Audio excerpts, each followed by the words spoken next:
talk about a company that you'd be selling, or that you would never buy because of some factor that may be un-Berkshire-like. You know, it's very interesting. So the companies that I tend to look down upon are the ones that are just so heavily levered, and their business is either suffering or they don't have the cash flows to be able to service their debt, or there's risk of those things. Yeah. You know, companies that like you know, Six Flags, which has a close association here in the DC area, has had so many. I don't even really know what's happened with Six Flags recently. I know it bombed for a while. Is Six Flags still out there as an independent company, struggling as like a $3 stock now? I think it is, although I'm not even quite sure if that's the way it is. Maybe we can get a little Six Flags update from somebody staying to the left here.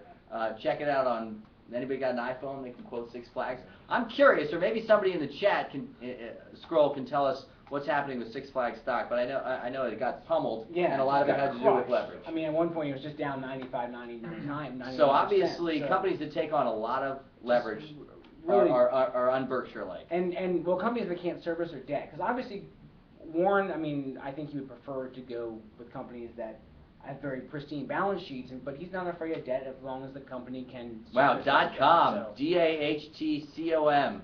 Reporting to the world that he's down 99.3% on Six Flags. Actually, .com, I'm going to ask you to follow up there and tell us whether that's genuinely true. Are you really down 99.3%? I've had a few investments like that myself, one of them in Styles on Video. Styles on Video was a company back in the mid-1990s. They would take a photo of you at the salon, and then they would generate multiple hairstyles on top of your head to see what you look like. You can imagine how fascinating that product was for someone like me. Unfortunately for Styles on Video, they were totally flooding the channel with their machines and giving long payout periods for salons to actually make good on buying that product. And so when a lot of salons didn't come through with the payment in return, you just saw the income statement just collapse. The business fell apart. I learned a lot about accounting.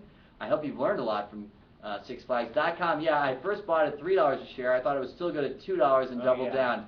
What is that smiley face, by the way? That looks like a cross between a Smurf and Curious George. I've never seen that in the chat scroll. That's you know, Tom, that's an interesting point with the financials. Is companies that their payments get pushed out, or their collectors, when they have to pay their bills, are actually hammering out the door to pay them, and they have no power to negotiate those bills.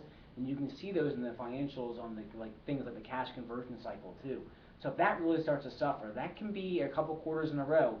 That can be a really big warning sign. So if we speak directly to .com on this one, he bought at 3, he added it 2, and you're saying that's an investment you would have crossed off your list right from the beginning because of the debt on the balance sheet. I think so. Well, also I think the stock had pretty much collapsed kind of on that, so you were basically trying to catch a falling knife. And I think those tend to be really scary situations because you just don't know kind of where they're going. So it's not that you're saying you're not a turnaround value investor who likes to find a stock that's gone down 40% that you think is going to be great, but if the stock has gotten crushed and there's a tremendous amount of leverage on the balance sheet, those are ones to stay away from. And people think sometimes they can, things are turning around. That's just not necessarily the case.